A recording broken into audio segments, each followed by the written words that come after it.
Hey there, sixth grade. In this video, we're going to talk about circumference of circles, and to begin, we need to define what a circle actually is.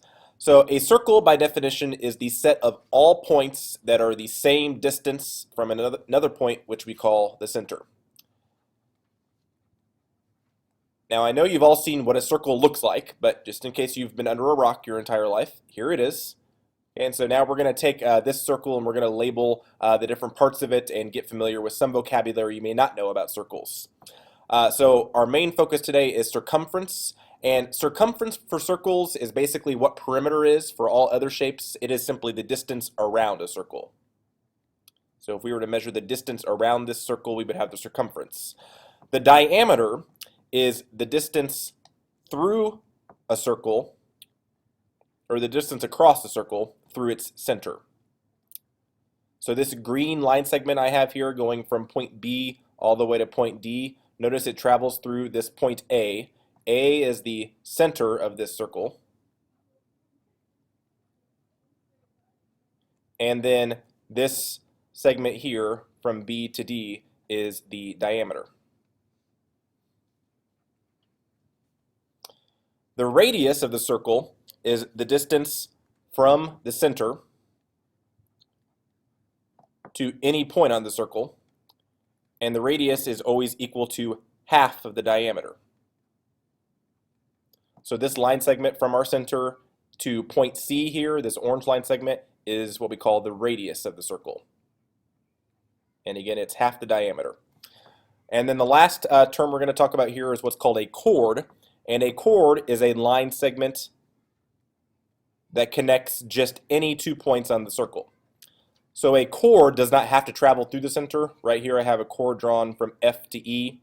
Okay, it's just one line segment that goes from one part of the circle to the other. But again, it does not have to cross through the center. So now in this chart below, we're going to name those different parts of the circles and just talk about how to use the correct symbols. So to name a circle, we always name it by its center. So the circle you saw above here, since its center was A, we would call this circle A. The diameter, the radius, and the chord, those are all line segments. And so in the circle we had above, again, the diameter went from point B through the center point A all the way to point D. So we would call the diameter segment BD. The radius went from the center, point A, to another point, and we labeled that point C. So we would call the radius of this circle the line segment AC. And then the chord that we had went from point F to point E, so we could call that line segment FE.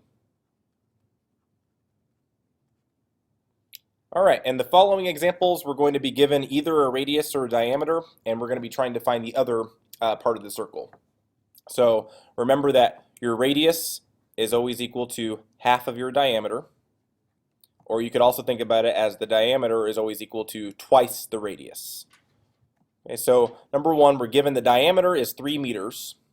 Okay, so if the diameter is 3 meters, then we can find the radius by taking half of the diameter. So that means the radius would be equal to 3 halves, or 1 1/2 meters. Okay, number two, if the radius is 14 feet, then to get the diameter, because the diameter is longer than the radius, we need to multiply 14 by 2. So the diameter is going to be 28 feet.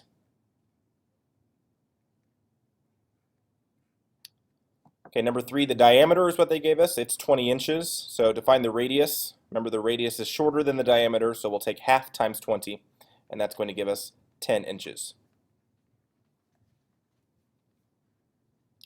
So just remember that the radius is shorter than the diameter, and so it's either half of the diameter, or to find the diameter, it's 2 times the radius. So if you go to the back now, we're going to look at the formula for circumference of a circle. So we can find the circumference of a circle in one of 2 ways. We can either define the circumference if we know the diameter, take the diameter times pi, and that's what this symbol here is, or if we know the radius, we can take the radius times 2 and then take that times pi. So our formulas for circumference are circumference equals pi times diameter, or circumference equals 2 times pi times radius. Pi, in case you aren't familiar with this symbol here, this is a Greek letter, and in math we use it to represent the non-repeating, non-terminating decimal, and a non-repeating, non-terminating decimal is what we call an irrational number, if you remember. And its approximation is the decimal 3.14. Okay, so every time we see that symbol pi, we're going to use a 3.14 for it.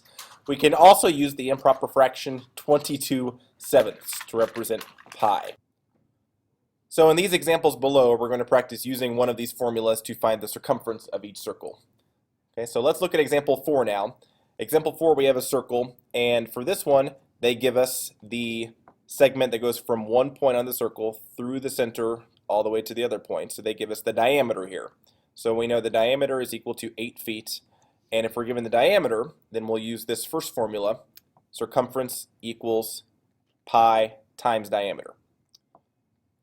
So again, for pi, we're using the approximation 3.14.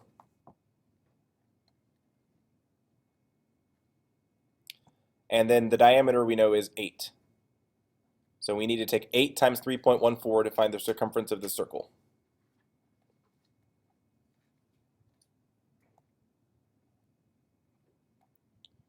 So the circumference is going to be approximately 25.12 feet.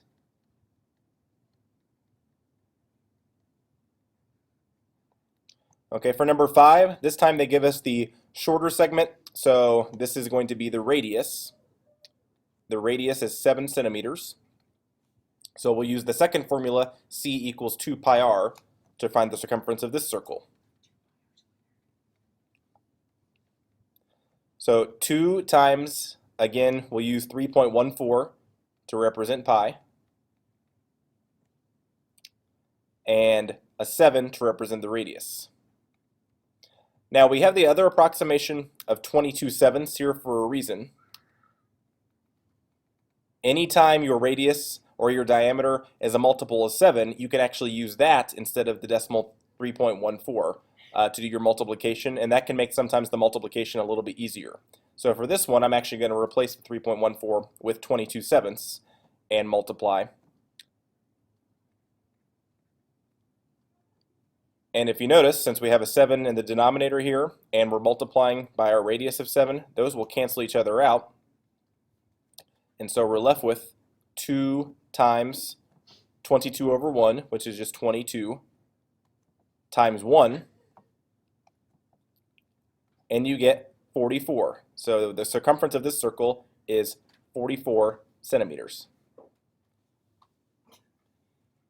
Okay, number 6. We're given a circle, and this one has a diameter of 5 yards.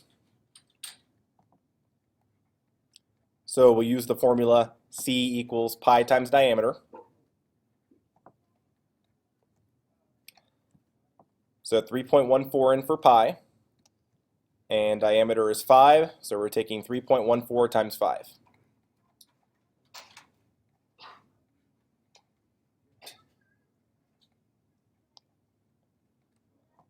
And so our circumference for this circle is 15.7 yards.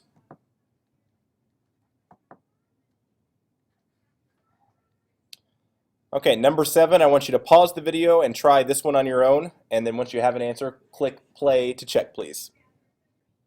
So if you got this answer correct, you should have gotten 56.52 inches for your circumference. Again, we're using the formula c equals 2 pi r. So we're taking 2 times 3.14 times 9. Our 2 times 9, we can make that 18. And so 18 times 3.14 gives us 56.52. Yes, Mrs. Burnett. 2 times 9 is 18. All right, and then number 8. The circumference of a clock is 22 inches. What is the diameter of the clock? Well, because this is a word problem and we don't have a diagram yet, our first step is going to be to draw a diagram. So we're going to draw a circle as best we can. Please don't make fun of my clock. And we know the circumference is equal to 22 inches. Okay, so C is equal to 22. We also, and this time we want to find the diameter of the clock. So we want to know if the center is here what's the length of this segment that goes from one end of the circle to the other through the center? So we'll take the formula c equals pi times diameter, and we'll plug in what we know. Well, we know that our c value is equal to 22. And again, we know that pi is 3.14 or approximately 22/7. And we want to find our variable d. So if you remember, whenever you have an equation like this and you have a fraction times the variable, to get rid of that fraction we can multiply by the reciprocal. So I can multiply this equation to solve for d by 7 over 22 on both sides. And on the right side, when I do that, that's just going to cancel out my 22/7. I'm just going to get d. On the right side, we're taking 7/22 times 22 over 1. Here my 22's cancel, and I get d is equal to 7. So the diameter of this clock is 7 inches. As always, if you have any questions over this video, be sure to jot those down and ask those the next time I see you. And until then, have a nice day. You're all wonderful people. Take care.